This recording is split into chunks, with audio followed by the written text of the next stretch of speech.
65వ అధ్యాయం 16వ వాక్య భాగాన్ని నేను చదువుతున్నాను. శ్రద్ధగా దేవుని మాటలు మీరు ఆలకించాలని కూడా కోరుతున్నాను. యెషయా ప్రవచన గ్రంథం 65వ అధ్యాయం 16వ వాక్యాన్ని నేను చదువుతున్నాను. జాగ్రత్తగా మీరు ఈ మాటలు ఆలకించాలి. దేశంలో తనకు ఆశీర్వాదం కలుగువలనని కోరువాడు నమ్మదగిన దేవుడు తన్ను ఆశీర్వదింపవలనని కోరుచు దేశంలో ప్రమాణము చేయవాడు నమ్మదగిన దేవుడి తోడని ప్రమాణం చేయును. చాలు, చదవబడిన వాక్యంలో ఒకే ఒక మాట, నమ్మదగిన దేవుడు అనండి ఒకసారి మీ నోటితో. చాలు, ఆ ఒక్క మాట ఈ రాత్రి ఈ ప్రార్థన కూడికలో పాల్గొన్న మీ అందరికీ అవసరమైన మాటగా భావిస్తూ ఈ మాటలు ప్రకటిస్తూ ఉన్నాను. యేసు నామములో మనందరికీ అర్థమయ్యే రీతిలో ప్రభు బోధించునుగాక. పరిశుద్ధ గ్రంథం యెషయా గ్రంథం చాలా ప్రాముఖ్యమైంది. 66 అధ్యాయాలుగా కలిగింది. ప్రత్యేకంగా చరిత్రకారులు ఈ యెషయా గ్రంథాన్ని ఏమని పిలుస్తారంటే మినీ బైబిల్, చిన్న బైబిల్గా పిలుస్తూ ఉంటారు. ఎందుకంటే టోటల్ బైబిల్ గ్రంథంలో 66 పుస్తకాలు ఉన్నట్లు యెషయా గ్రంథంలో 66 అధ్యాయాలు కనబడుతూ ఉంటాయి. 1 నుంచి 38 వరకు చరిత్ర, 39 నుంచి చివరి వరకు 66 వరకు కూడా మ్యాక్సిమం వాగ్దానాలు, అనేకమైన అనుభవాలు దేవుడు రాసి ఉంచాడు యెషయా గ్రంథంలో. ఎవ్వరూ ప్రభు గురించి చెప్పలేనంత రీతిగా యెషయా ప్రవక్త ముందుగా ప్రవచించాడు. ఆయన పుట్టిక, ఆయన మరణం, ఆయన పునరుద్ధానాన్ని గురించి కూడా చెప్పాడు. ఇక్కడ చదువుకున్న వాక్యాన్ని మనం గమనిస్తే దేవుడు నమ్మదగినవాడు. మనం ఆత్మీయ జీవితాన్ని కొనసాగించబడుతున్న మన ఆత్మీయ జీవితంలో దేవుడు ఎప్పుడు కూడా నమ్మదగినవాడని మరొక్కసారి దేవుడు మనకు గుర్తు చేస్తూ ఉన్నాడు. కొన్నిసార్లు మన వ్యక్తిగత జీవితంలో చాలామందిని మనం నమ్ముతూ ఉంటాం. చాలామందిని మనం వారి మీద ఎన్నో హోప్స్ పెట్టుకుంటూ ఉంటాం, నమ్మకాలు పెంచుకుంటూ ఉంటాం. కొన్నిసార్లు వారే నమ్మదగిన వారిగా ఉండవలసిన వారు లోకంలో చూస్తున్నాం కదా, నమ్మక ద్రోహులుగా మిగిలిపోతున్న వారిని సమాజంలో చాలామందిని మనం చూస్తూ ఉన్నాం. కానీ దేవుడు ఎప్పుడు కూడా ఆయన నమ్మదగిన వాడనే మాట వాస్తవం, 100కి 100%. ఈ రాత్రి నీ జీవితంలో ఎన్నో రోజుల నుంచి నువ్వు ఎదురు చూస్తున్న ప్రతికూలమైన పరిస్థితులు ఏవైనా కావచ్చు, దేవుడు నమ్మదగినవాడు అనే మాటను మాత్రం నువ్వు ఎప్పుడు గుర్తు చేసుకుంటూ ఉండాలి. ఆత్మీయులైన మనం ఎప్పుడు కూడా దేవుని మీద పూర్తిగా డిపెండ్ అయిపోవటం అనేది మనందరికీ రావాలి. ప్రస్తుత కాలంలో ప్రజల యొక్క పరిస్థితి ఎలా ఉంది అంటే, లోకంలో అనేకమైన వాటి మీద నమ్మకం కలుగుతూ ఉంది. ఫర్ ఎగ్జాంపుల్, ఆటో డ్రైవర్ మీద ఎంత నమ్మకం ఉంటుందో తెలుసండి. కనీసం ఆటో ఎక్కినప్పుడు కూడా ప్రార్థన చేసుకోరు. అలా ఎక్కిన వెంటనే అట్టే కోమలోకి వెళ్ళిపోతారు. బస్సోడి మీద ఎంత నమ్మకమో బస్సు డ్రైవర్ అంటే. ఏదైనా ఊరెళ్ళాలి, ఇక్కడి నుంచి కాకినాడో, రాజమండ్రో, లేకపోతే పాలకొల్లో బస్సు ఎక్కారంతే. అలా బస్సు ఎక్కిన వెంటనే అట్టే కోమలోకి వెళ్ళిపోతారు. ఎందుకంటే దర్జా ఆర్టీసీ ప్రయాణం, మాట్లాడండి అయ్యా, సురక్షితం, సుఖవంతం. ఆ ఒక కొటేషన్ బాగా కంఠస్థం చేశారేమో. డ్రైవర్ మీద ఎంత నమ్మకమో, వాడు తీసుకెళ్ళి ఏ బోధులో పడతాడో తెలియదు, ఏ కాలంలో పడేస్తాడో కూడా తెలియదు. చూడండి, ఆటో ఎక్కేటప్పుడు ఆటో డ్రైవర్ని ఎప్పుడైనా నీకు డ్రైవింగ్ లైసెన్స్ ఉందా, ఎన్నాళ్ళు అవుతుంది ఆటో కొని అని అడిగి ఎక్కుతారా చెప్పండి. ఆటో ఎక్కినప్పుడు అయ్యేం ఉండదు. ఆటో వాడి మీద ఎంత నమ్మకమో. నిజమే కదా, చాలామందికి భౌతికమైన వాటి మీద ఎంతో నమ్మకాలు ఉన్నాయి. ఈ రోజున మీరు ఇక్కడ కూర్చున్నారు కదా, మీ చేతిలో ఉన్న డబ్బులు బ్యాంక్ మీద ఎంత నమ్మకం ఉంటే ఆ బ్యాంకులో డిపాజిట్ చేశాడు. బ్యాంక్ మీద మీకు నమ్మకం లేకపోతే మీ ఇంట్లో ఉన్న టంకు పెట్టెలోనే దాసేవారు. బ్యాంక్ మీద ఒక నమ్మకం ఉంది. కళ్యాణి జ్యువెలర్స్ కింద ఏదో కొటేషన్ ఉంటుంది కదా, ఏంటన్నా మీకు తెలియదు, అక్కని అడుగుతా, అమ్మ ఏంటమ్మా కింద? కళ్యాణి జ్యువెలర్స్ నమ్మకానికి ఆ అమ్మ లాంటిది అంట ఆమె. దేవుడికి స్తోత్రం చెప్పండి ఒకసారి. చాలా నమ్మకాలు ఉన్నాయి, మనుషుల మీద ఎంతో నమ్మకాలు ఉన్నాయి, కానీ దేవుని మీద అంతగా డిపెండ్ అవ్వగలుగుతున్నామా? ఈ రోజున ఒక దైవజనుడిగా నేనైనా, ఒక విశ్వాసిగా మీరైనా నమ్మదగిన దేవుని మీద మనం డిపెండ్ అవ్వగలగాలి. ఎందుకంటే ఆయన స్వహస్తాలతో, ఆయన చేతులతో మనల్ని నిర్మించాడు. ఆయన తన చేతులతో మన నిర్మాణం చేశాడు. ఆయన చేతులే మనకు రూపాన్ని ఇచ్చాయి. కాబట్టి నమ్మదగిన దేవుని మీద ఎప్పుడు మనం ఆధారపడాలి. ఇందులో ఇంట్రడక్షన్లో 2 మాటలు మీకు గుర్తు చేస్తాను.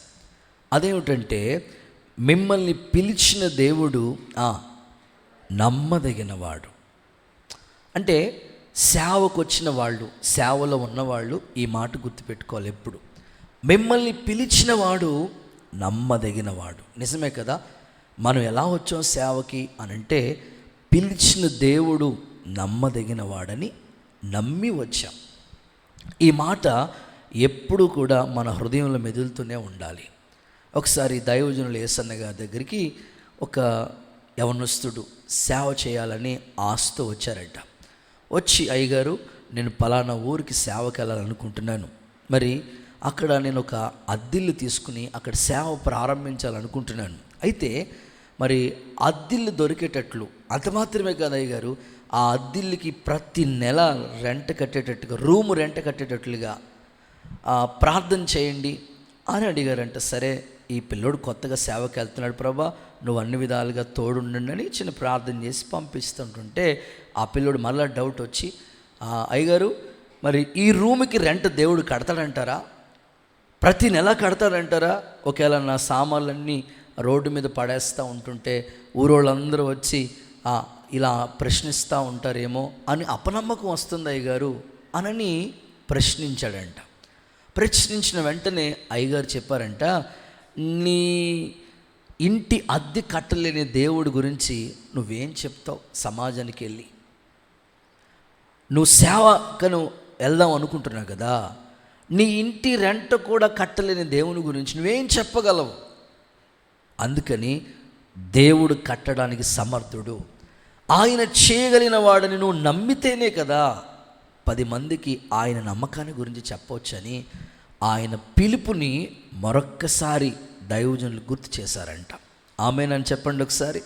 ఈ రాత్రి దేవుని సందులో పిలిచిన దేవుడు నమ్మదగినవాడు. అందుకే ఏ కార్యక్రమాలు మేము చేసినా, ఈవెన్ చిన్న సువార్త కూడిక పెట్టినా, చిన్నపిల్లల పండుగలు ఏర్పాటు చేసిన, మహాసభలు జరిగించిన, స్థలాలే, మందిరాలకి వస్తువులే, వాహనాలే ఏది కొన్నా పూర్తిగా దేవుని మీద డిపెండ్ అయిపోయి. ఎందుకంటే పిలిచిన వాడు నమ్మదగినవాడు. ఆయన పిలిచాడు కాబట్టి ఖచ్చితంగా ఆయన పని ఆయన జరిగించుకుంటాడు. ఆ నమ్మకం ఎప్పుడు మనలో సాగుతూనే ఉండాలి. సో ఇందులోనే ఇంకొక మాట చెప్తాను. వాగ్దానం చేసిన దేవుడు చెప్పండి నమ్మదగినవాడు. ఇది విశ్వాసులకి. మీరు మీ జీవితాల్లో దేవుడు చేసిన వాగ్దానాలు గుర్తు చేసుకుంటూ ఉండాలి. సేవకులుగా మేము వాగ్దానాలు గుర్తు చేసుకుంటూ ఉంటాం. పర్టికులర్గా మీ జీవితంలో వాగ్దానాలు ఎప్పుడు మీరు జ్ఞాపకం చేసుకోవాలి. డాక్టర్స్ ఎన్నైనా చెప్తూ ఉంటారు, వాళ్ళ వైద్య శాస్త్రం అది చదివారు కాబట్టి చదివింది వాళ్ళు చెప్తూ ఉంటారు. మన దేవుడు ఎంత గొప్పవాడంటే, వైద్య శాస్త్రానికి భిన్నంగా వైద్య శాస్త్రం గ్రహించలేని ఆశ్చర్య సంగతులు కూడా చేయగలిగిన శక్తి ఆయనకు ఉంది. అందుకని వాగ్దానం మీద నువ్వు ఎప్పుడు కూడా నమ్మిక ఉంచాలి. ఎందుకంటే వాక్యం అంటుంది, వాగ్దానం చేసిన దేవుడు నమ్మదగిన వాడు. ఆయన ఎప్పుడు కూడా ప్రతి ఉదయకాలం నువ్వు ఏం చేయాలంటే స్తోత్ర ప్రార్థనలో వాగ్దానాలు చెప్పి, నువ్వు తప్పకుండా ఆ వాగ్దానాలు చెప్పి ప్రార్థన పూర్వకంగా ఆ వాగ్దానాలను నువ్వు నమ్ముతూ ఉండాలి నీ జీవితంలో. అప్పుడే దైవ కార్యాలు అనేది మనం చూడగలుగుతూ ఉంటాం. తప్పకుండా వాగ్దానాలు మనం ఎప్పుడు కూడా కంఠస్థం వచ్చేసేయాలి. భయపడకు, నేను నీకు దేవుడై ఉన్నాను. దిగులు పడకు, నేను బలపరుస్తాను. నీతి అనే నా దక్షిణ హస్తంతో నేను ఆదుకుంటాను. ఎన్ని వాగ్దానాలు దేవుడు చేశాడండి. తన నామమందు భయభక్తులు కలిగిన వాళ్ళకి నీతి సూర్యుడు ఉదిస్తాడు. ఆయన రెక్కల నీడలో ఆరోగ్యం కలుగుతుంది. నేను స్వస్థపరిచే యెహోవాను నేనే. ఎన్నెన్నో వాగ్దానాలు ఉన్నాయి కదా, ఆ వాగ్దానాలన్నీ మనం నమ్మాలి. ఎందుకంటే మనిషి కాదు కదా మనకి మాట ఇచ్చింది. ఒకవేళ మనిషి మాట ఇచ్చాడు అనుకోండి, నరం లేని నాలుక మారిపోతూ ఉంటాడు. కానీ దేవుడు కదా నీకు మాట ఇచ్చింది. సంతు లేని వారిని ఇల్లాలుగా చేస్తానన్నాడు. కుమారుల సంతోషం గల తల్లిగా చేస్తానన్నాడు. సంతాన విషయంలో నువ్వు అడుగుతుంటే ఆ వాగ్దానం ప్రతిరోజు చెప్పి ప్రార్థన చేయాలి. ఒకవేళ ఆర్థిక విషయాల్లో ఎదురు చూస్తున్నావా, వాగ్దానాలు ఉన్నాయి కదా, నీకు సమృద్ధిగా మేలు చేస్తానని ప్రభు చెప్పాడు. నువ్వు పొలంలో దీవించబడతావు, నువ్వు పట్టణంలో దీవించబడతావు, నీ చేతుల కష్టార్జిత నీవు అనుభవిస్తావు. ఈ మాటలన్నీ కూడా నువ్వు గుర్తు చేసుకుంటా నమ్మాలి. అందుకే దేవుడు నమ్మదగిన వాడు. ఇటు పిలిచిన పిలుపు స్థిరపరిచి ఆయన నమ్మదగిన వాడని, అలాగే వాగ్దానాలు కూడా నువ్వు జ్ఞాపకం చేసుకుని ఆ వాగ్దానం చేసిన దాన్ని నెరవేర్చడానికి ఆయన నమ్మదగిన వాడని నువ్వెప్పుడు జ్ఞాపకం చేసుకుంటూ ఉండాలి. ఈ రాత్రి నా ప్రశ్న ఏమిటంటే, నమ్మదగిన దేవుడు నీ జీవితంలో ఏం చేస్తాడో ఒక 5 విషయాలు ఈ రాత్రి మీకు చెప్పాలని ఇక్కడ సిద్ధపడి నేను ఉన్నాను. సమయ అనుకూలతను బట్టి అవసరమైన మాటలు చెప్తాను. నమ్మదగిన దేవుడు నీ జీవితాల్లో ఏ కార్యాలు చేస్తాడు, ఏం చేస్తాడు అని ఆలోచిస్తే ఒక 5 సంగతులు మీకు త్వరగా చెప్తాను. చదువుదామా? మొదటి మాట, అపోస్తలుడైన పౌలు కొరింథీయులకు రాసిన మొదటి పత్రిక 10వ అధ్యాయం 13వ వాక్య భాగాన్ని చదువుదాం. అపోస్తలుడైన పౌలు కొరింథీయులకు రాసిన మొదటి పత్రిక 10వ అధ్యాయం 13వ వాక్య భాగాన్ని చదువుదాం. సాధారణంగా మనుషులకు కలుగు శోధన తప్ప మరి ఏది మీకు సంభవింపలేదు. దేవుడు నమ్మదగిన వాడు. మీరు సహింపగలిగినంత కంటే మీరు సహించగలిగిన దానికంటే ఎక్కువగా ఆయన మిమ్మల్ని శోధించడు. చాలు. మొదటి మాట, సహించగలిగిన శోధనే ఇస్తాడు. ఆమేనండి. ఒకసారి మీ పక్కోళ్ళతో చెప్పండి ఆ మాట, సహించగలిగిన శోధనే ఇస్తాడు. ఆమేనండి. ఒకసారి కొన్నిసార్లు మనకేమనిపిస్తుంది అంటే, అమ్మో ఇది నా వల్ల కాదు, ఇది నేనేం చేయలేను, ఇంత బాధ, ఇంత శోధన ఎవరు భరిస్తారు అని ఎవరంతట వాళ్ళే, సేవకులుగా నేనైనా, విశ్వాసులుగా మీరైనా, ఇది నా వల్ల కాదు అని అనుకుంటూ ఉంటాం. కానీ దేవుని వాక్యం ఏమంటుందంటే, దేవుడు నమ్మదగిన వాడు. ఆ నమ్మదగిన దేవుడు నీ జీవితంలో చేసే కార్యం ఏమిటంటే, సహించగలిగిన శోధనే నీకు ఇస్తాడంట, సహించగలిగిన శ్రమే నీకు పెడతాడంట. నువ్వు సహించలేని శ్రమ నీ నెత్తి మీద ఎప్పుడూ దేవుడు పెట్టడు. ఇప్పుడు చిన్నపిల్లలు ఉన్నారు, ఒక తండ్రి నీవు, నీ పిల్లలు ఎంత బరువు మోయగలుగుతారో అంత బరువే వాళ్ళకి ఆ పని అప్పచెప్తావు. అంతేగాని ఒక 50 కేజీల బస్తా కీర్తక్క మోసుకొచ్చాయి అభిరెడ్డి కాలనీ నుంచి అంటామా? ఆ చిన్నక్క మోయగలిగింది ఏంటి? ఒక బైబిల్, లేకపోతే ఒక కర్చీఫ్, లేకపోతే ఒక హ్యాండ్ బ్యాగ్. మహా మోస్తే ఆమె పుస్తకాల బ్యాగ్ మోస్తుంది.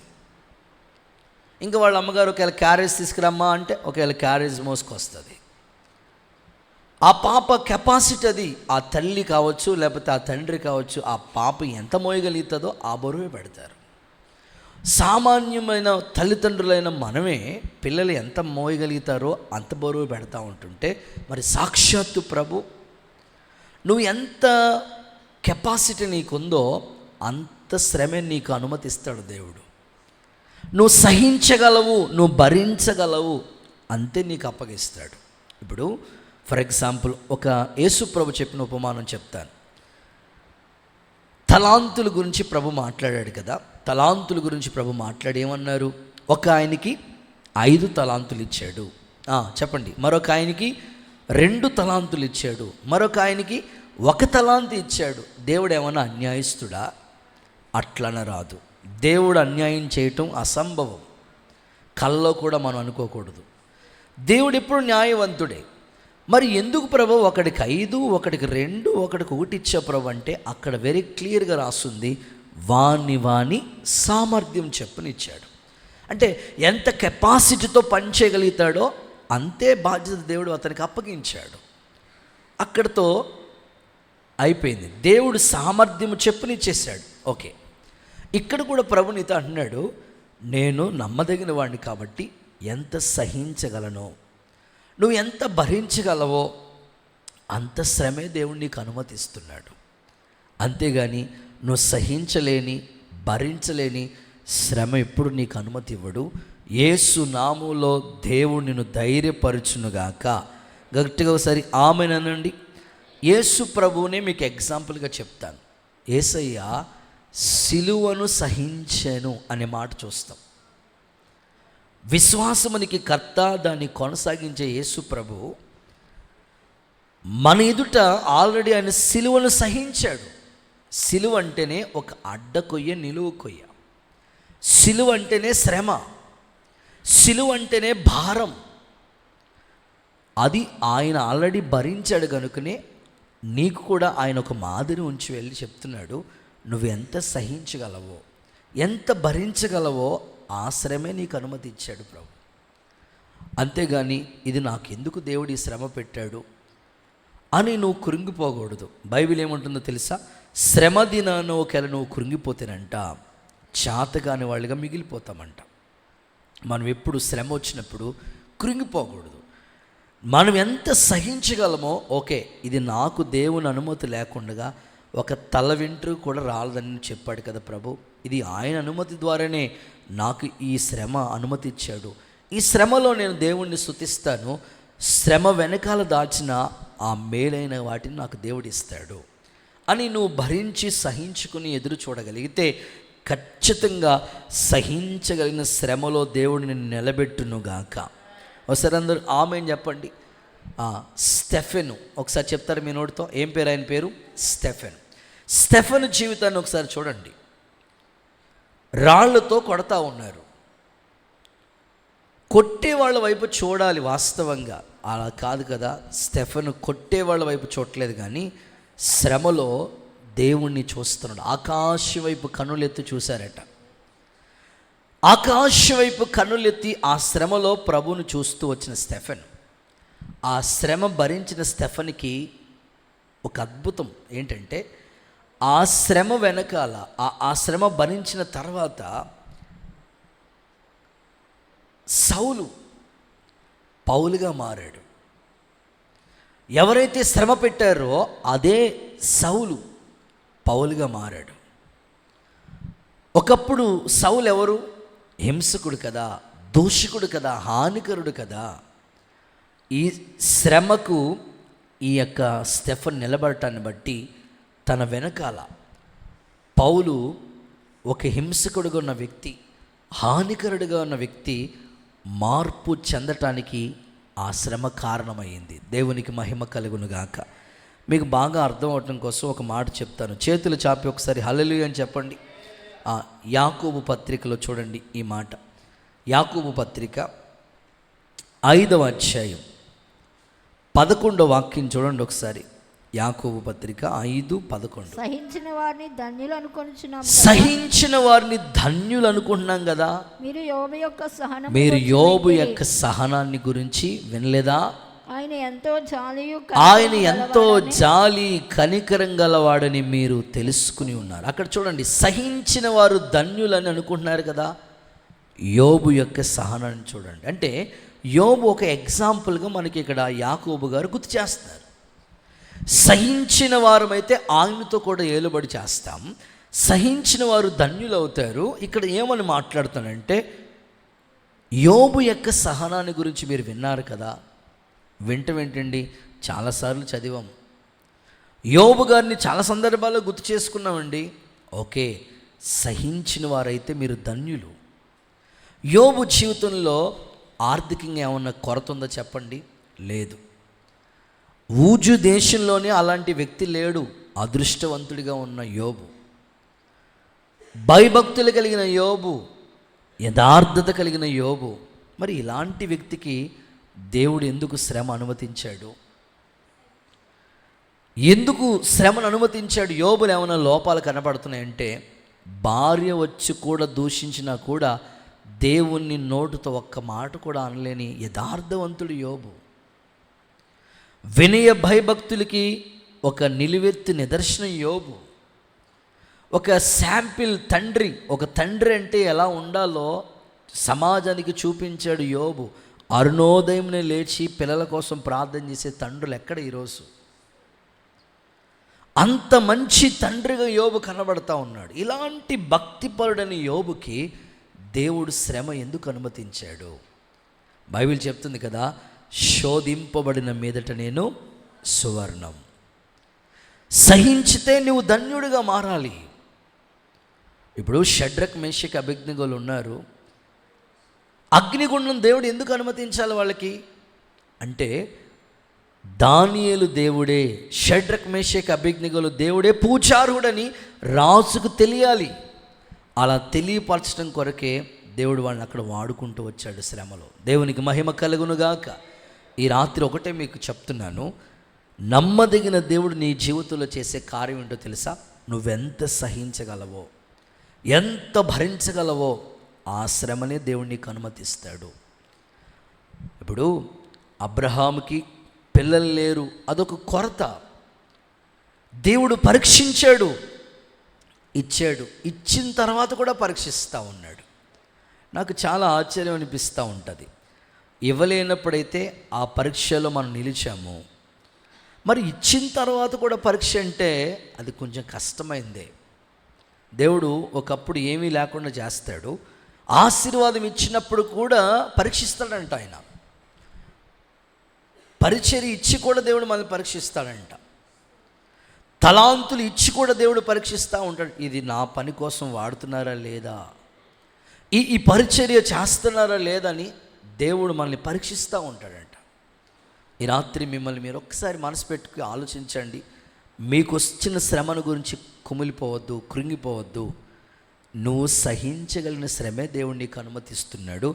ఆ శ్రమను సహించి యోబులాగా ధన్యులుగా మారాలని దేవుని సంకల్పం. యేసు నామములో అలాగు జరుగునుగాక. ఒకసారి కుడి చేతులు పైకెత్తి ఆమేనండి. ఒక చిన్న ఉదాహరణ మీకు చెప్తాను. అది ఒక కమ్యూనిస్ట్ దేశం. క్రైస్తవ్యానికి భయంకరమైన వ్యతిరేకత. అలాంటి ప్రాంతంలో ఒక కుటుంబ సభ్యులు దేవుణ్ణి వెంబడిస్తూ ఉన్నారు. ప్రభు మార్గాల్లో, చక్కని జీవ మార్గాల్లో నడిపించబడతా ఉన్నారు. ఈ కుమారుడు దేవుని పట్ల, తల్లి పట్ల ఎంతో వినయం కలిగిన కుమారుడిగా ఉన్నాడు. ఒకసారి ఈ తల్లి దైవ భక్తిలో కొనసాగించబడుతూ తన కుమారుని తీసుకుంటూ దేవుని భక్తి కార్యక్రమాల్లో కొనసాగించబడతా ఉంది. అది కమ్యూనిస్ట్ దేశం అని చెప్పాను కదా. వెంటనే ఒక కమ్యూనిస్టు ఈ తల్లిని గన్ తీసుకుని, ఆ పిల్లోడు చూస్తుండగానే గన్ తీసుకుని తల్లిని ఆ పిల్లోడు ఎదుటగానే కాల్చి చంపేశాడు. నిజంగా ఆ పిల్లోడు ప్రాణం విలవెల్లాడిపోయింది. కన్నుల ఎదుట వాళ్ళ తల్లి చనిపోయిందంటే అది ఎంత బాధో, అది ఎంత శ్రమో, అది ఎంత వేదనో ఒకసారి మీరు ఆలోచించండి. ఆ పిల్లోడు వయసు మహా ఉంటే ఒక 10 ఏళ్ళ వయసు ఉండొచ్చేమో. ఆ పిల్లవాడు ఎదురుగుండగానే వాళ్ళ అమ్మగారు గిలగిల్లా అనుకుంటూ అలా చనిపోయింది. చాలా దగ్గరికి వెళ్ళి ఏడ్చాడు, బాధ కలిగింది. ఏం చేయటానికి ఆయనకి చేతనవ్వట్లేదు, చాలా బాధపడుతున్నాడు. ఆ తల్లి ప్రాణం చూస్తుండగానే కళ్ళ ముందే తల్లి ప్రాణాలు కోల్పోయిన పరిస్థితి చూసి చాలా ఏడుస్తూ ఉన్నాడు. ఆ కన్నీళ్ళకి అవధులు లేవు. ఆ బాధ అంత వేదనతో కూడుకున్నది. ఆ సమయంలో రోజులు గడిచిపోయినవి. ఇంటికి తీసుకెళ్ళిపోయారు ఎవరో వచ్చి ఆ పిల్లోడిని. అయితే ఈ పిల్లోడికి ఒక అలవాటు ఉండేది. ఎలాంటి అలవాటు అంటే, ప్రతి సంవత్సరం వాళ్ళ అమ్మగారి యొక్క బర్త్డేకి, వాళ్ళ అమ్మ పుట్టినరోజుకి ఆ పిల్లోడు ఏదో ఒక గిఫ్ట్ తీసుకెళ్ళి వాళ్ళ అమ్మకి ఇస్తూ ఉండేవాడంట. వాళ్ళ అమ్మగారు అలా నేర్పించారు ఆ పిల్లోడికి.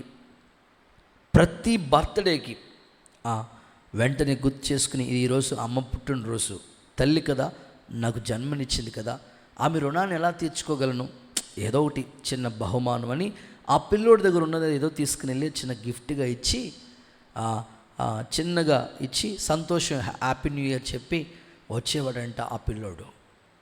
వెంటనే ఇది ఇంచుమించు 10 సంవత్సరాలుగా నడుస్తూ ఉంది. ప్రతి సంవత్సరం అలాగ చేస్తూ ఉన్నాడు. ఎప్పుడైతే ఈ తల్లి చనిపోయిందో అది గుర్తొచ్చి ఏడుస్తూ ఉన్నాడు. సంవత్సరం అయిపోయింది. సరిగ్గా వాళ్ళ అమ్మగారి బర్త్డే వచ్చింది, వాళ్ళ అమ్మగారి పుట్టినరోజు వచ్చింది. ఆ రోజు గుర్తుపెట్టుకున్నాడు. అప్పటికే వాళ్ళ అమ్మ చనిపోయి 10 నెలలు గడిచిపోయింది.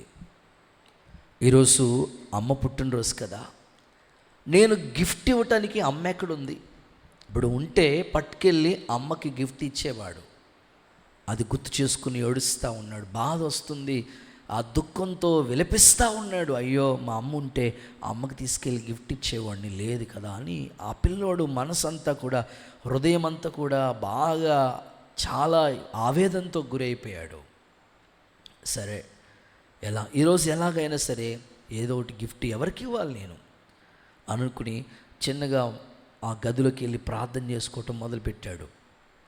మొదలుపెట్టిన వెంటనే వాళ్ళ అమ్మ తన కన్నుల ముందు ఎలా చనిపోయిందో అదంతా ఒక స్క్రీన్ మీద కనపడుతున్నట్టు అనిపిస్తూ ఉంది.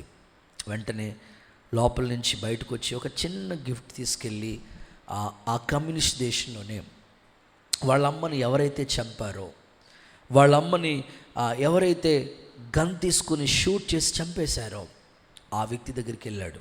వెళ్ళి ఒక గిఫ్ట్ తీసుకెళ్ళి, సార్ ఇది నేను మీకోసం తీసుకొచ్చిన గిఫ్ట్ అని పట్టుకుని వెళ్ళి అలా చూపిస్తూ ఉన్నాడు. అరే ఎవరెవరా నువ్వు అని అడిగాడు. నేను ఎప్పుడు నేను చూడలేదురా, ఎక్కడ ఉన్నా నువ్వు అని అడిగాడు.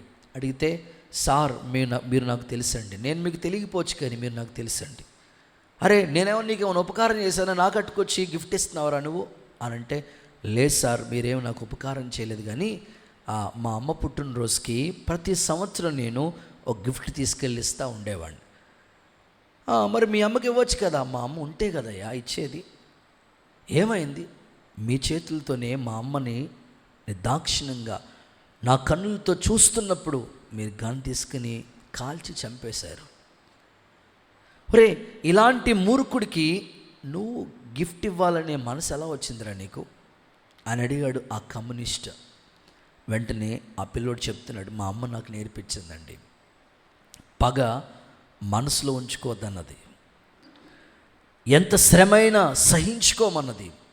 యేసు ప్రభు సిలువను భరించాడు, ఆయన మేలు చేసి కీడును అనుభవించాడు. ఆయన ఏ నేరం చేశారని ఆయన సిలువ వేశారు, ఏమీ చేయకుండా మనందరి కొరకు ఆయన సిలువలో ప్రాణాన్ని త్యాగం చేశాడు. ఆ సిలువ ప్రేమను మా అమ్మ నాకు నేర్పించారు. ఈరోజు మా అమ్మ పుట్టినరోజు సందర్భంగా ఇదిగో ఈ బహుమానం మీకు ఇవ్వాలని తీసుకొచ్చాను, తీసుకోండి అని అంటే నిజంగా ఆ కమ్యూనిస్టు నిజంగా మనసు ఎలా అయిపోయిందంటే కరిగిపోయిందండి.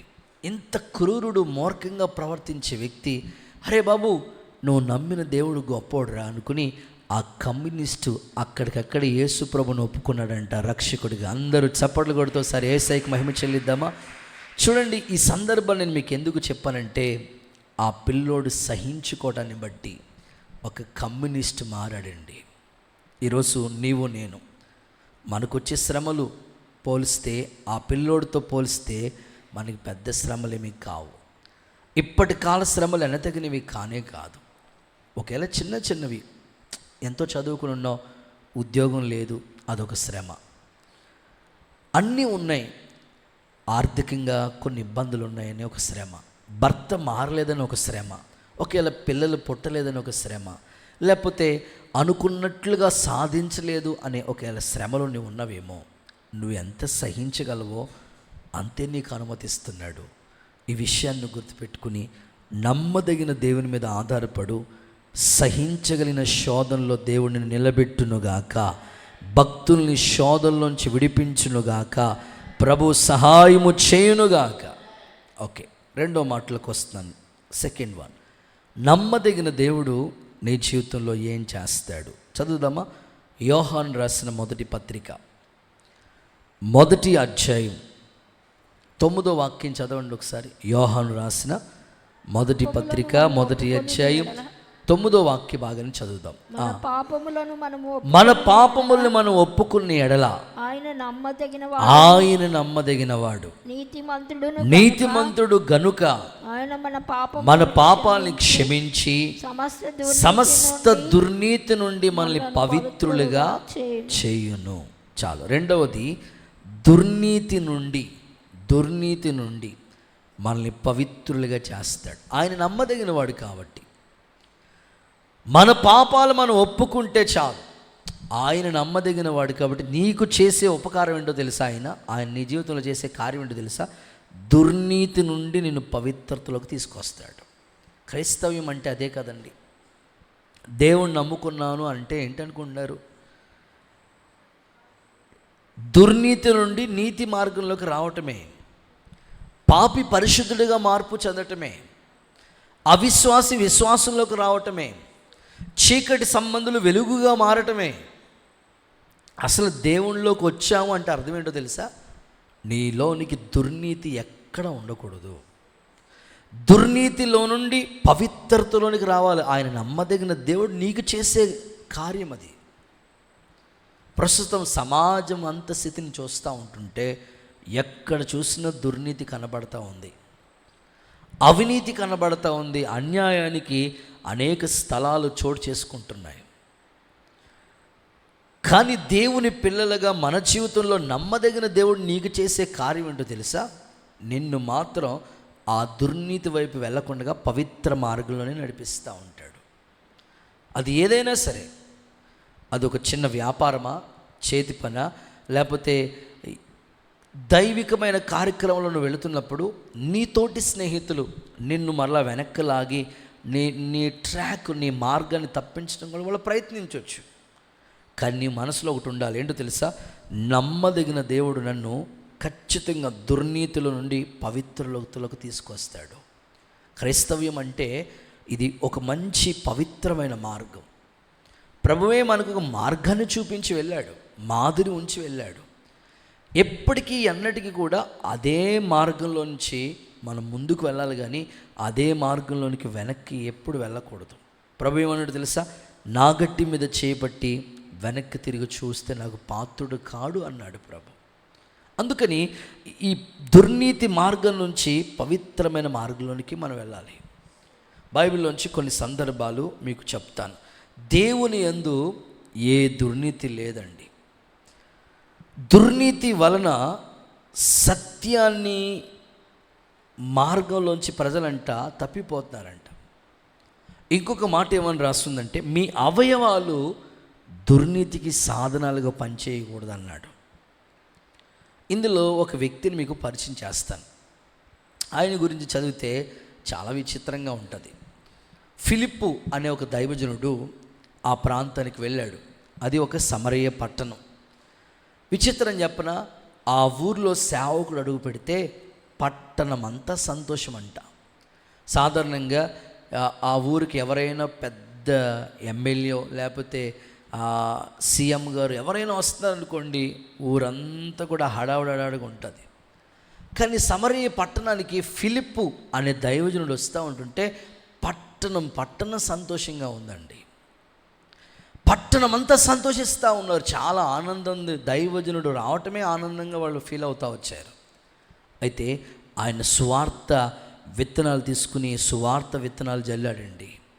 ఆ సువార్త విత్తనాలకి అనేకులు ప్రభువు వైపు తిరిగి మార్పు చెంది యేసు నా దేవుడిని నోటితో ఒప్పుకుని హృదయమందు విశ్వసించి రక్షింపబడ్డారు. అంతవరకు బాగానే ఉంది. అందులో ఒక వ్యక్తి కూడా మార్పు చెంది రక్షింపబడ్డాడు.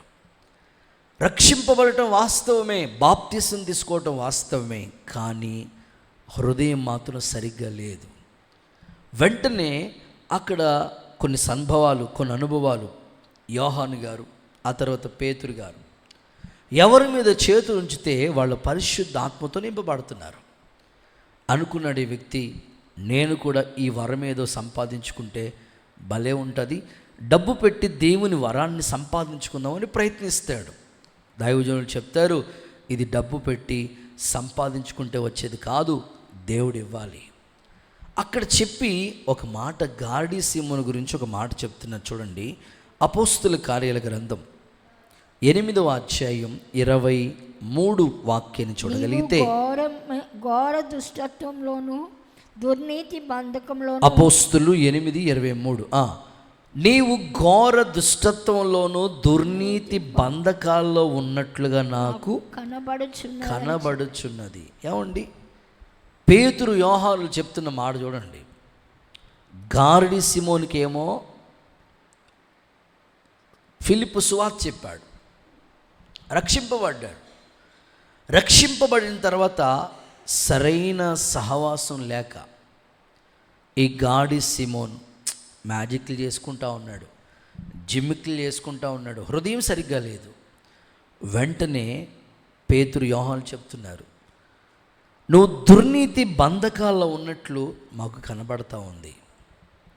అక్కడ ఏమని చెప్పారంటే, నువ్వు దేవుని ఎదుట నీ హృదయాన్ని సరి చేసుకుంటే ఓకే, లేకపోతే ఇందులో నీకు పాలు పంపులు లేవు. ఆలోచించవలసిన మాట.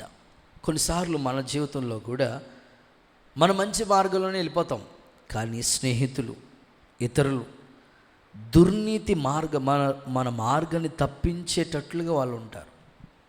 మీకు ఇంకా బాగా అర్థం కావాలంటే బిలాము అనండి. ఎవరండి ఆయన? మనకిలాంటి సామాన్యమైన వ్యక్తి కాదు కదా, ప్రవక్త. బిలాము మంచి ప్రవక్త అని పిలువబడుతూ వచ్చాడు కదా.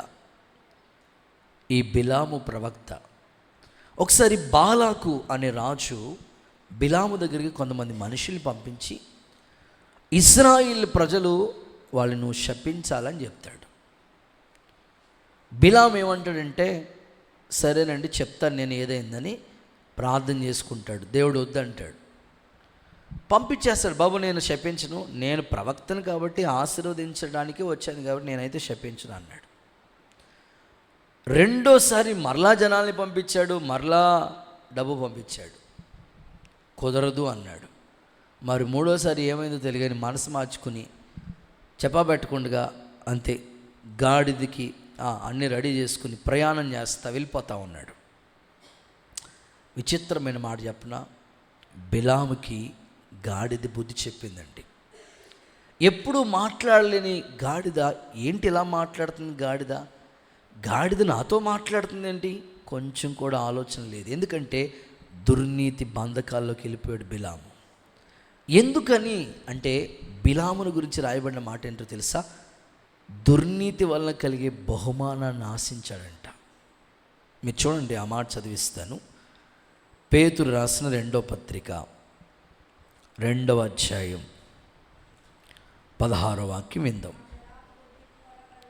ఆ బిలాము దుర్నీతి వలన కలిగే బహుమానాన్ని ప్రేమించాను. అంటే ఆ సందర్భాన్ని మీరు చూస్తే దుర్నీతి వల్ల కలిగే బహుమానాన్ని అయితే తాను చేసిన అతిక్రమం నిమిత్తం అతడు గద్దింపబడిన ఎట్లనగా, నోరు లేని గార్ధవం మానవ స్వరంతో మాట్లాడి ఆ ప్రవక్త యొక్క వెర్రితనాన్ని అడ్డగించింది. చూడండి, బిలాము దుర్నీతి వల్ల కలిగే బహుమానం మీద మనసు పెట్టాడు. ప్రస్తుత కాలం కూడా చాలా స్థలాల్లో మనం చూస్తూ ఉన్నాం. మంచి దారిలో వెళ్తున్నామా మనం? మంచి దారిలో వెళ్ళే వాళ్ళని దుర్నీతి మార్గంలోకి తీసుకెళ్ళటానికి సైతాన్గాడు ఏదో ఒక ప్రయత్నం చేస్తూ ఉంటాడు. నువ్వు ఒకటే విశ్వసించాలి, అమ్మో దేవుడికి నచ్చని ఈ మార్గంలోకి నేను ఎప్పుడు వెళ్ళకూడదు. చదువుకునే పిల్లలకి చెప్తాను, చేతులు ఎత్తి ఒకసారి హల్లెలూయా చెప్పండి, హుషారుగా చెప్పండి. దేవుడిని నమ్ముకున్నావు, చర్చికి వెళ్తున్నావు, సండే స్కూల్ పరిచర్యలో లేకపోతే యవనస్తుల పరిచర్యలో, సంఘ పరిచర్యలో ఎంతో యాక్టివ్గా సాగిపోతున్నావు. నీవు ఆదివారం మందిరానికి వచ్చావు, సోమవారం కాలేజీకి వెళ్ళావు, మరలా ఆదివారం మందిరానికి వచ్చావు, సోమవారం నుంచి శనివారం వరకు నువ్వు కాలేజీ లైఫే. 6 రోజులు కాలేజీలో ఫ్రెండ్స్ ఉంటారు, ఆదివారం మాత్రమే దేవుని మందిరానికి వస్తూ దేవుని వాక్యాన్ని వింటావు, మరలా సోమవారం నుంచి నీ చదువు, ఫ్రెండ్స్. వచ్చే ఫ్రెండ్స్ మంచోళ్ళు ఉంటారు, కొంతమంది చెడు స్నేహితులు కూడా ఉంటారు. వాళ్ళు అంటారు కదా, ఏమంటారంటే, నువ్వు దేవుని మందిరానికి ఈ ఆదివారం వెళ్ళకపోతే ఏం పర్లేదులే, ఈరోజు మనం అందరం కలిసి ఒక ప్లేస్కి వెళ్తున్నాం,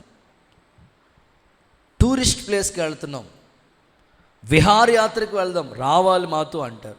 లేదండి, ఈరోజు ఆదివారం, ఖచ్చితంగా ఆదివారం దేవుని మందిరంలో ఉండాలి, నేను ఖచ్చితంగా ఉండాలండి. మా అమ్మ ఒప్పుకోదు. మీ అమ్మగారికి ఏదో చెప్పు, ఎక్స్ట్రా క్లాస్ అని చెప్పు. ఏ క్లాసు మాట్లాడండి అమ్మ, ఎక్స్ట్రా క్లాస్ అంతే. పిల్లలు కదండి, ఆ పిల్లలు ఏం చెప్తే వాళ్ళ అమ్మ అదే నమ్ముతుంది. ఎక్స్ట్రా, మా అమ్మాయికి ఈరోజు ఎక్స్ట్రా క్లాస్ అంటే ఆమె పొద్దున్న 5 గంటలు లేసి నిద్రలేసి రెడీ చేసి టిఫిన్ క్యారేజ్ అన్నీ పెట్టి వెళ్ళమ్మా బాగా చదువుకోమ్మా.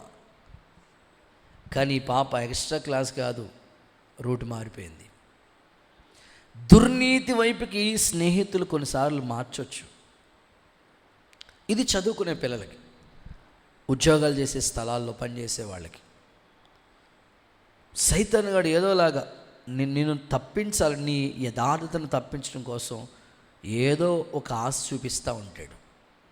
జెన్యున్గా నువ్వు ఉద్యోగం చేయకుండా ఏదో ఒకటి నీలోనికి తీసుకొస్తూ ఉంటాడు. లంచం తీసుకొచ్చి నీ కళ్ళ ముందు పెడతా ఉంటాడు డబ్బులు. వెంటనే పర్లేదునా, టేబుల్ కింద పెట్టేసే. ఏంటంట, టేబుల్ కింద పెట్టేసే. 2 భార్యాభర్తలు తెలుసండి నాకు, డ్యూటీ చేసుకుంటూ ఉంటారు.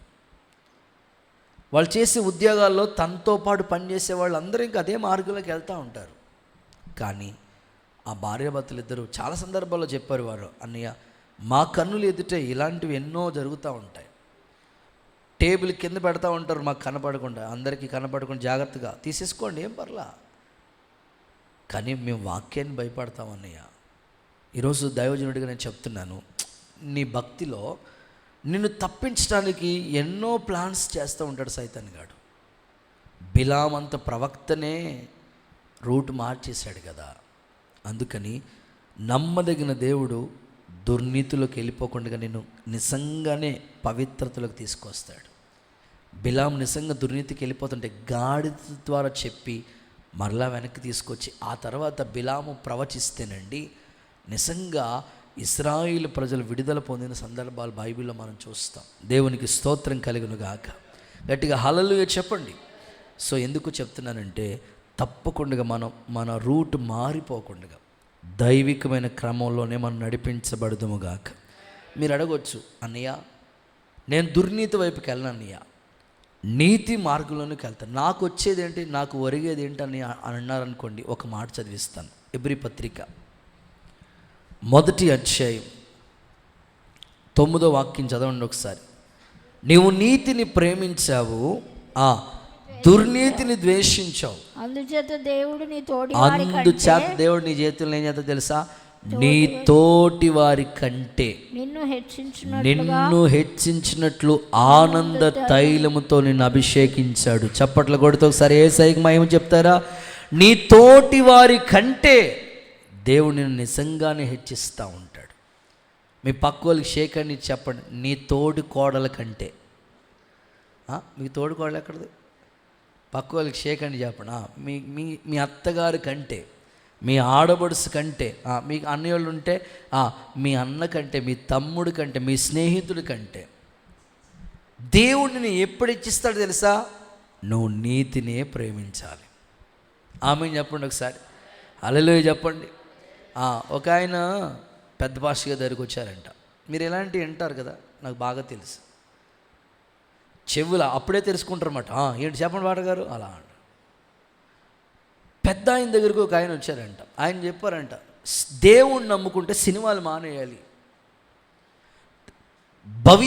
భక్తి మార్గాల్లో పవిత్రతమైన మార్గంలోనికి వెళ్ళాలి అని చెప్పారట సేవకులు. ఈ వ్యక్తి విని, వారానికి ఒక సినిమా అసలు చూడకూడదురా బాబా, ఆ పక్కింటోళ్ళు రోజు చూస్తాను, నేను ఒక వారానికి ఒకటేనండి, కుదరదు. విన్నాడు. మళ్ళీ ఏ మనసు వచ్చిందో తెలియదు కానీ వచ్చి, నేను మానేద్దాం అనుకుంటున్నాను కానండి, మరి అన్ని లక్షలు పెట్టి సినిమా హాల్ కట్టిస్తే ఆడేమైపోతాడండి అన్నాడంటే మనిషి. దేవుడికి స్తోత్రం చెప్పండి. అంటే వాడి మీద జాలి పడుతున్నాడు కానీ వీడు వెళ్తున్న మార్గం రూట్ మారిపోతుంది అనుకోవట్లేదు కదా. ఈరోజు చాలామంది ఎందుకు పాడైపోతున్నారు అంటే, వాళ్ళ స్నేహితులు లేకపోతే వాళ్ళు చూసే వాటిని బట్టి మారిపోతున్నారు. ఇప్పుడు ఇలాంటి డ్రెస్ వేసుకోవాలని మనసు వాడికి ఎందుకు వస్తుందంటే, అవి చూస్తున్నాడు కాబట్టి. ఇలా మాట్లాడుతున్నాడంటే ఎందుకంటే అలాంటి వింటున్నాడు కాబట్టి. అందుకే దేవుడు అంటాడు, నేను దుర్నీతిలోంచి పవిత్రతలోకి తీసుకొస్తాను. బిలాం వెళ్ళిపోతున్నాడు, మరలా దేవుడు తీసుకొచ్చాడు కదా. దేవుడు నూతన పరిచి దైవికమైన మార్గాలు నడిపించునుగాక, కృప చూపునుగాక. 3, నమ్మదగిన దేవుడు నీకేం చేస్తాడు? కీర్తనల గ్రంథం 46వ అధ్యాయం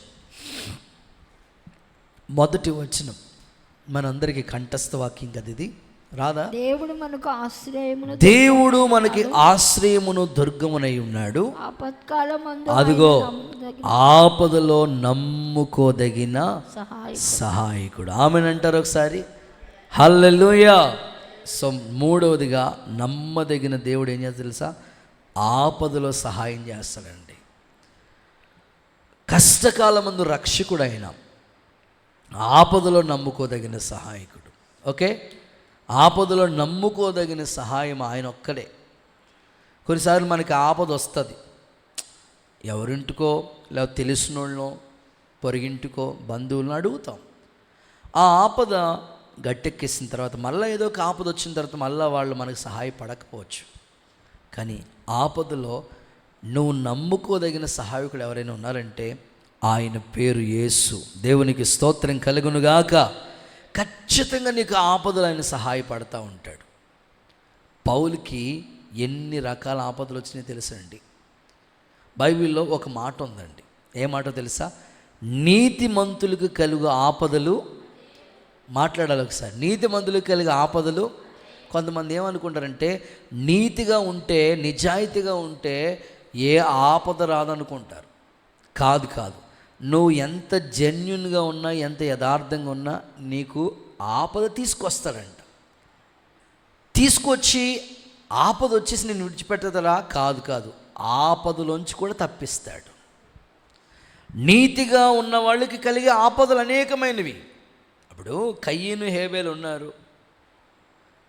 హేబేల్లో ఏమీ మిస్టేక్స్ కనబడవు,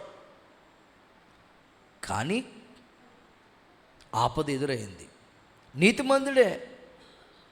యోసేపు ఉన్నాడు, నీతిమంతుడే. పౌలు ఉన్నాడు, నీతిమంతుడే.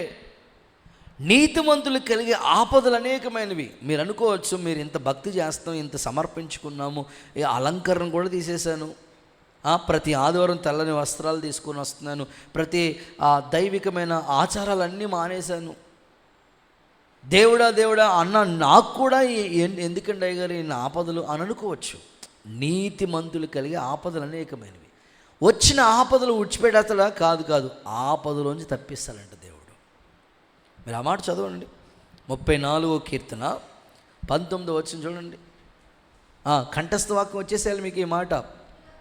నీతిమంతులకి 34:19 నీతిమంతులకు కలిగే ఆపదలు అనేకములు. ఒకటి కాదు, అనేకులని ఏమంటాం? అనేకము, ఎక్కువ, అనేకము. అయితే వాటన్నిటిలోంచి దేవుడు వాడిని విడిపించబోతున్నాడు. ఆమేన్, హల్లెలూయా. నిజంగా నీకు వచ్చే ఆపదల గురించి నువ్వు కలవరపడద్దు. నమ్ముకోదగిన సహాయకుడు నీకున్నాడు. పౌలు జీవితాన్ని గురించి మాట్లాడతాను కదా. పౌలు 3 మిషనరీ ప్రయాణాలు చేశాడండి. 3 మిషనరీ జర్నీస్ చేశాడు. ఆయనకు వచ్చిన ఆపదల గురించి నేను బైబిల్ చదువుతూ ఉంటుంటే ఒక్కొక్కటి రౌండప్ చేశాను. ఇవి మీరు కూడా ఎదుర్కొని ఉంటారు. ఒకసారి చూద్దామా? కొరింథీయులకు రాసిన పత్రికలకు వెళ్దాం. 2 కొరింథీయులకు రాసిన పత్రిక 11:26 పౌలుకి కలిగిన ఆపదలు చూడండి. అసలు ఒక్క నీతిమంతుడికి ఇన్ని ఆపదలు అనిపిస్తుంది మనకి. అనేక పర్యాయములు ప్రయాణముల్లోనూ. ఒకసారి చూస్తున్నారా? అపోస్తుడైన పౌలు కొరింథీయులకు రాసిన 2వ పత్రిక 11వ అధ్యాయం 26వ వచనం. అనేక పర్యాయములు, అనేకమైన పర్యాయములు ప్రయాణాల్లోనూ, నదుల వలనైన ఆపదలోను, దొంగల వలనైన ఆపదలోను, స్వజనుల ఒక్కొక్కటి చూడండి, ఒక్కొక్కటి నేను చదువుతాను చూడండి. ప్రయాణాల్లో ఆపద, నదుల్లో ఆపద, దొంగల వలన ఆపద, స్వజనులు అంటే ఇంటోళ్ళు ఆపద, అన్యజనులు ఆపద. మీరు మాట్లాడండి. పట్టణాల్లో ఆపద, అరణ్యంలో, సముద్రంలో, కపట సహోదరుల వలన ఆపద. ప్రయాసతోనే, కష్టంతోనే, తరచుగా జాగారం అంటే ఉపవాసాలు, ఆకలి దప్పులు, చలి, దిగంబరత్వం, ఇంకని ఏం చెప్తాను, అనేకమైనవి. వీటన్నిటిని గుర్చిన, సంగమును గుర్చిన చింత ప్రతిరోజు కలుగుతుంది. పౌలు గారిని గురించి చూస్తూ ఉంటుంటే ఒకటి కాదు, అనేకమైన ఆపదలు. దేవుడు తప్పించలేదా? విడిపించలేదా? ఖచ్చితంగా దేవుడు ఆయన నమ్ముకోదగిన సహాయకుడు కాబట్టి నీకు ఏ ఆపదైనా రానివ్వండి, ఆ ఆపదలోంచి విడిపిస్తాడు, తప్పిస్తాడు. అదే ఆయన గొప్పతనం. సరే, అందరూ హల్లెలూయా చెప్పండి. ఇక్కడ మన మధ్యలో ఒక అక్క ఉన్నారు, కృపక్క అని. వాళ్ళ భర్త గారు చాలా సందర్భాల్లో పాపం ఈ కుటుంబాల్లో దేవుని గురించి తెలుసు, వాళ్ళకి దేవుని మార్గాలు నడిపించబడతా ఉంటారు. వీళ్ళందరూ చక్కగా భక్తి మార్గ దేవుని కార్యక్రమాలు ఏమున్నా వచ్చి ప్రార్థనలో ఉంటారు. భర్తలు రక్షింపబడాలని అడుగుతూ ఉంటారు. పాప ఆయన గారి, శ్రీని గారికి చాలా ఆపదలు అన్నమాట. చాలా దేవుడు నిజంగా చెప్పాలి, ఒకసారి మిషన్ మాట, ఆయన తాపి పని చేస్తూ ఉంటాడు. ఒకసారి ఏదో మిషన్, రింగ్ తిరిగే మిషన్ మాట, వాస్తవంగా ఇలా గుండెల మీదకి వెళ్ళిపోవాలా, దేవుడు అది తప్పించాడు. ఒకసారి ఈ మోటార్ సైకిల్ ఏదో తిప్పుతూ ఉన్నాడంట, సడన్గా గేర్ ఏదో వేసి ఆ బొటనేలు వెళ్ళిపోయింది అందులోకి. ఇలా చాలా ఆపదలు, దేవుడు చాలా ఆపదలను తప్పించుకుంటూ వచ్చాడు. ఈ రాత్రి ఇక్కడ కూర్చున్న మీ జీవితంలో కూడా, మీ ప్రయాణాల్లో ఎన్నో ఆపదలు, మీ కుటుంబాల్లో ఎన్నో ఆపదలు, అవన్నీ ఒకసారి గుర్తు చేసుకోండి. ఎందుకంటే నమ్మదగిన దేవుడు నీకు చేసే కార్యం ఏంటంటే ఆపదలన్నింటిలోంచి తప్పించుకుంటూ వస్తూ ఉంటాడు. మన మధ్యలో ఒక అక్క ఉన్నారు, షకీనా గ్లోర్ అక్క. కరెక్ట్గా అక్కగారికి మ్యాచింగ్స్ చూస్తున్నారు, పెళ్లి సంబంధాలు వెతుకుతావు. అప్పటికే చాలా రోజుల నుంచి పాపం ఆమె క్రైస్తవ వివాహం గురించి జరగాలని, ఆమె రక్షింపబడిన స్థితిని బట్టి ఎదురు చూస్తూ వచ్చారు. ఇంట్లో ఎన్నో పోరాటాలు ఉన్నా నిలబడ్డారు ప్రభు కోసం. కరెక్ట్గా మ్యాచింగ్ సెట్ అవుతుంది అన్నప్పటికీ, ఇంక పెళ్ళి పెట్టుకుందాం అన్నప్పటికీ సడన్గా వాళ్ళ అమ్మగారికి హార్ట్ స్ట్రోక్ వచ్చింది. ఇంకా డాక్టర్లు చెప్పేశారు సివియర్ కండిషన్. దేవుడికి స్తోత్రం చెప్పండి ఒకసారి. నిజంగా ఆ సిచ్యువేషన్ నాకు గుర్తొస్తూ ఉంటుంది అప్పుడప్పుడు. మేము అనుకున్నాము, ప్రభా అసలు అన్యజనుల మధ్యలో ఈ పెళ్లి జరగాలని వాళ్ళు ఎదురు చూస్తూ ఉన్నారు, ఇప్పుడు వీళ్ళ అమ్మగారికి ఇలా నీతిమంతులు కలిగే ఆపదలు అనేకమైనవి. దేవుడు కృప, మార్చొత్తే సంవత్సరం అయిపోయి ఉంటుంది ఏమో పెళ్ళి అయ్యి. వాళ్ళ అమ్మ ఇంకా హ్యాపీగానే ఉంది. దేవుడికి స్తోత్రం చెప్పండి ఒకసారి. అంటే నేను ఎందుకు చెప్తానంటే, కొన్నిసార్లు మనకి ఆపదలు ఎదుర్కొంటాము. మీ ఇంట్లో ఆపదలు వస్తున్నాయని కలవరద్దు, ఆ ఆపదలోంచి విడిపిస్తాడు దేవుడు. ఇప్పుడు ఒక్కరేంటి, ఇక్కడ చాలామంది ఉన్నారు, అన్నోళ్ళు అందరి గురించి చెప్తే సందర్భాలను బట్టి దేవుడు వాళ్ళని ఆ విధంగా, కరోనా కోవిడ్ టైంలో క్వారంటైన్కి కూడా వెళ్ళొచ్చిన వాళ్ళు ఉన్నారు. ఒకసారి గుర్తు చేసుకోండి, ఆ ఆపద ఎంత ప్రమాదమైంది. మనం ఇంకా సజీవంగా ఉన్నామంటే ఆయన తప్పించాడు కదా మనల్ని. మనలో ఏముందని, జస్ట్ ఆయన రక్తంతో కడగబడ్డం అంతే. అందుకని నమ్మదగిన వారి మీదే మీ ఆశయాలు ఉండాలి. ఆయన ఎప్పుడు సహాయకుడే, తప్పిస్తాడు. యేసు నామములో సహాయము చేయునుగాక. హల్లెలూయా అని చెప్పండి. ఒక చిన్న ఉదాహరణ చెప్తాను మీకు. ట్రైన్లో వెళ్ళిపోతున్నారు, చాలామంది ఉంటారు కదా ట్రైన్లో, బోగీలు చాలా ఉంటాయి. ఒక పెద్ద ఆయనకి, ఇది మన మోషే గారు లాంటి ఆయన అనుకోండి, దేవుడికి స్తోత్రం చెప్పండి, ఆ ఏజ్ ఉంటుంది, మోషే గారు లాంటి వాళ్ళు. ఆయన భారం కలిగింది, ట్రైన్లో సువార్త చెప్పాలి. ట్రైన్లో అనేకమైన బోగిలో ఉన్న వాళ్ళకి దేవుని మాటలు ప్రకటించాలి. పాటల ద్వారా అయినా దేవుని సువార్త ఆ ఆశ, ఆ ఆలోచన వచ్చింది ఆయనకి. ఒక్కొక్క బోగిలోకి వెళ్తున్నాడు. టీ సమోసా వస్తాడు కదా, అలాగా ఈయన దేవుని మాట చెప్తున్నాడు. టీ సమోసా గురించి కాదు, ప్రభుని నమ్ముకోండి, దేవుణ్ణి స్తుతి. ఓ పాట పాడతాడు ఓ భోగిలో, అక్కడ దేవుని మాటలు చెప్పేస్తున్నాడు. వెళుతున్నాడు, 4 మాటలు పాడుతున్నాడు, 4 మాటలు చెప్తున్నాడు, అలా వెళ్ళిపోతూ ఉన్నాడు. ఒక భోగి దగ్గరికి వచ్చినప్పటికి దేవుడి గురించి, పెద్ద వయసే, ఒక 40+ ఉంటాయి. దేవుని గురించి చెప్తా ఉంటుంటే ఒక ఆమెకి కోపం వచ్చి, చాలా కోపం వచ్చి ముఖం మీద తిట్టేసింది. నీకు పని వాడలేదా, నీకు మత ప్రచారం చేస్తున్నావా అని. ఆయన ఏం పట్టించుకోవట్లేదు. నేను చెప్పాలి, ఈ ఖాళీ సమయం కూడా వ్యర్థం చేయకూడదు, దేవుని గురించి చెప్పాలి అని అలా చెప్పుకుంటూ వెళ్ళిపోయాడు. మరలా ఇంకో చోట చెప్పుకుంటూ వెళ్తున్నాడు. మరలా ఇక్కడికి వచ్చాడు, మరలా చెప్తున్నాడు, నీకు చెప్పానా మనిషి కాదా నువ్వు? ఒకసారి అందరూ అలా చెప్పండి. మిమ్మల్ని అలా అన్నారనుకోండి, మనిషికి వచ్చినట్టు వచ్చేది మీకు కోపం కదా. మనిషి కాదా, ఎన్నిసార్లు చెప్పాలి నీకు? ఇది మత ప్రచారం ఇక్కడ చేయొద్దయ్యా, ఎవరికి నచ్చిన వాళ్ళు నమ్ముకుంటారు, నువ్వెందుకు చెప్పడం? నేను ప్రభు గురించి చెప్పకుండా ఉండలేను, చెప్పుకుంటా వస్తున్నాడు.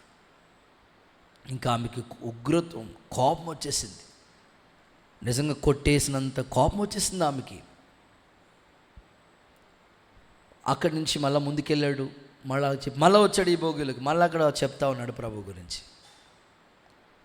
ఇంకా ఈమె నిజంగా చాలా ఉద్రేకంతో కొట్టేద్దామన్నంత సిద్ధపడిపోయింది ఆమె.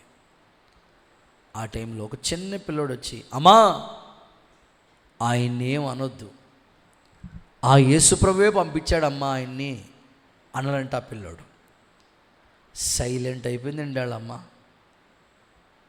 సైలెంట్ అయిపోయింది. అప్పుడు దాకా కొట్టేస్తాను, తిట్టేస్తాను, ఎందుకు నువ్వు మత ప్రచారం అది ఇది అన్న ఆమె సైలెంట్ అయిపోయింది. సైలెంట్ అయిపోతే అందరూ ఆశ్చర్యపోతే, ఇందాకటి వరకు దాకా ఈమె అసలు ఉద్రేకంతో ఆమెను అసలు చూడలేకపోయాం మనం. అలా ఉంటే ఇప్పుడేంటి ఈ చిన్న పిల్లోడు యేసుప్రభువే పంపించాడంటే ఇంత సైలెంట్ అయిపోయింది అని అందరూ ఆశ్చర్యపోతూ ఉన్నారు, అలా ముఖం వంక చూస్తూ ఉన్నారు. ఇంతకు విచిత్రమైన సంగతి ఏంటంటే, ఆ పిల్లోడికి మాటలు రావండి, మోగోడు. ఈ పిల్లోడు మోగోడు, ఆ విషయం వాళ్ళ అమ్మకి తెలుసు.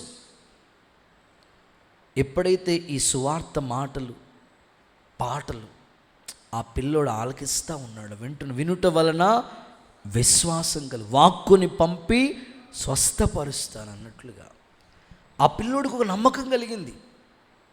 వెంటనే అందరు చూస్తుండగానే ఆ పిల్లోడికి మాటలు వచ్చేసినాయి. వాళ్ళ అమ్మ ఇంకేమో అంటానికి ఆస్కారం లేదు, సైలెంట్ అయిపోయి ఇప్పుడు ఆమె చెప్తుందంట, నిజంగా యేసుప్రభు అంటే నాకు చాలా ద్వేషం, చాలా కోపం కూడా. అయితే నా పిల్లోడు మోగోడు, మాటలు రాలేదు. ఇదిగో మీరు చెప్పిన ఈ మాటలు, మీరు పాడిన ఈ పాటలు నా పిల్లోడు జీవితంలో కార్యం జరిగించింది. వెంటనే ఆ సహోదరి, ఆ పిల్లోడు ట్రైన్లో భోగిలో ఉన్న వాళ్ళందరికీ ప్రభు అంటే గొప్ప నమ్మకం వచ్చేసిందండి. చప్పట్లు కొడితే ఒకసారి యేసయ్యకి మహిమ చెల్లిద్దామా. ఈ సంగతి నేను ఎందుకు చెప్తానంటే, ఆ ఆపదలో కూడా ఆయన సువార్త ప్రకటించే ఆ సమయంలో కూడా పడిన విత్తనాలు ఏవి కూడా వృధా కాలేదు. ఏమండి, ప్రభువునందు ప్రయాస ఏది వ్యర్థం కాదండి. కొన్నిసార్లు మాకు కూడా అనిపిస్తూ ఉంటుంది, ఎందుకు ఇంత భారం? మొన్నే కదా స్థలం రిజిస్ట్రేషన్ చాలా ఇబ్బంది పడ్డా కదా, మళ్ళీ ఎందుకు మీటింగ్స్? ఒక్క విత్తనం కూడా వృధా కాదు. ఆమె చెప్పండి ఒకసారి. ప్రభువునందు పడిన ప్రయాస ఏది కూడా. ఈసారి రోడ్డు మీదకి 10 కొట్టాలు కట్టించాం, దేవుడికి స్తోత్రం చెప్పండి ఒకసారి. మీరు వస్తుంటే చూసుకోండి, కావాలంటే అటో 3 ఇటో 3 ఇటో 2 ఇటో వెనకాల మొత్తం ఉరిసొట్టే కట్టేసాం.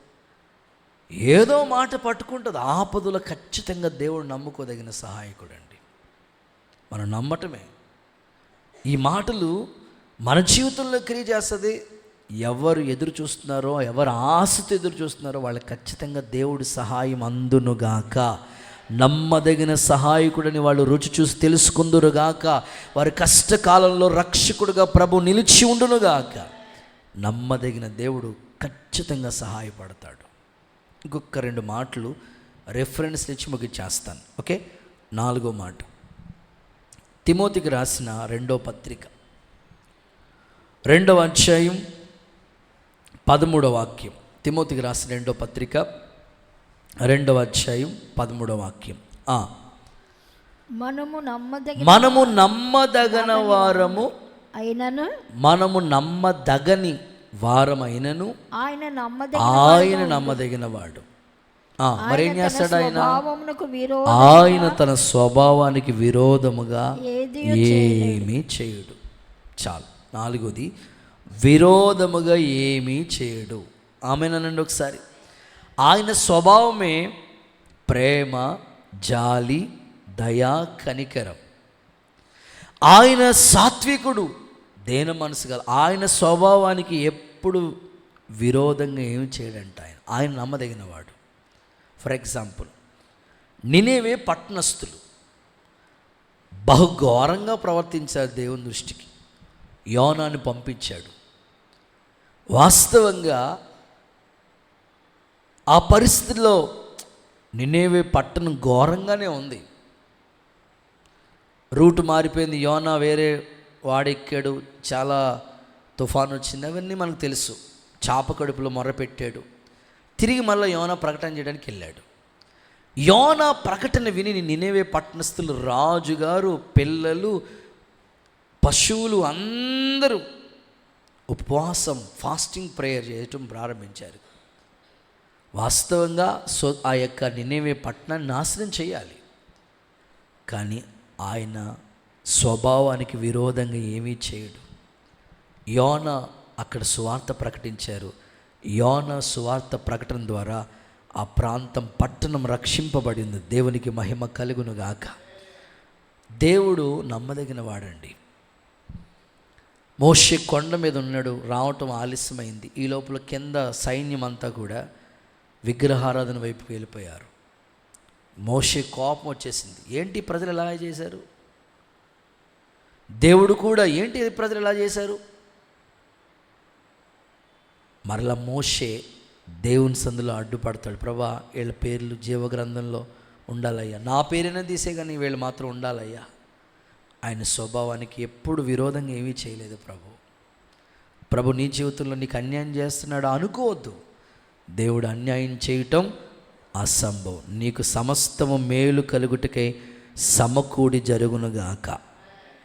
చివరి మాట, ఆఖరి మాట, తెస్సలోనికి రాసిన 2వ పత్రిక 3వ అధ్యాయం 3వ వచనం. 2 తెస్సలోనికి పత్రిక 3:3 చూడగలిగితే అక్కడ ఈ విధంగా రాయబడుతూ వచ్చింది. ఏమని రాశారు? త్వరగా 2 తెస్సలోనిక 3:3. 2 తెస్సలోనిక 3:3. అయితే ప్రభు నమ్మదగిన వాడు, ఆయన మిమ్మల్ని స్థిరపరిచి దుష్టత్వం నుండి కాపాడుతాడు. ఆమేనండి. రైట్. 5వది, దుష్టత్వం నుండి కాపాడుతాడు. నమ్మదగిన వాడు నీకు చేసే ఉపకారం ఏంటో తెలుసా? దుష్టత్వం నుంచి నేను కాపాడుతాడు. ఇందులో హామాన్, దుష్టుడైన హామాన్ ఏం చేస్తూ ఉన్నాడో తెలుసా? యూదులు అనేవాళ్ళు ఉండకూడదని ఒక టార్గెట్ వాడిది.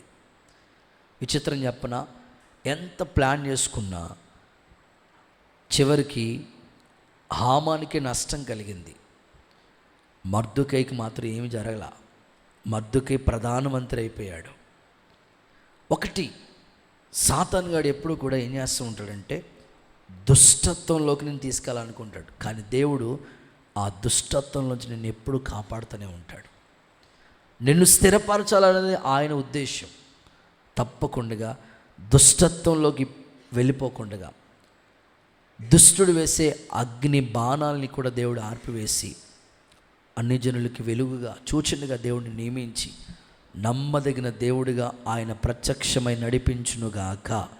గట్టిగా ఒకసారి ఆమేనండి. నేను ముగిస్తున్నాను. నమ్మదగిన దేవుడు నీ జీవితంలో ఏం చేస్తాడో ఒక 5 విషయాలు నీ ముందు పెట్టాను. చెప్పండి. నెంబర్ 1, సహించగలిగిన శోధనే నీకు ఇస్తాడు. నెంబర్ 2, దుర్నీతి నుండి పవిత్రులుగా చేస్తాడు. నెంబర్ 3, ఆపదలో సహాయం చేస్తాడు. నెంబర్ 4, విరోధంగా ఏమీ చేయడు. నెంబర్ 5, దుష్టత్వం నుండి కాపాడుతాడు. ఈ మాటలు దేవుడు మన వినికిడిలో దీవెనకరంగా మార్చునుగాక. అందరూ అలాగే మోకరించండి, తల్ల వంచండి, చిన్న ప్రార్థన చేసుకుని ఈ కోడికను మనం ముగించుకోబోతున్నాం. ప్రభు మనకి ఇచ్చిన ఈ వర్తమానం కొరకు, ఈ సందేశం కొరకే 2 చేతులు చాపి ఆగకుండా స్తోత్రం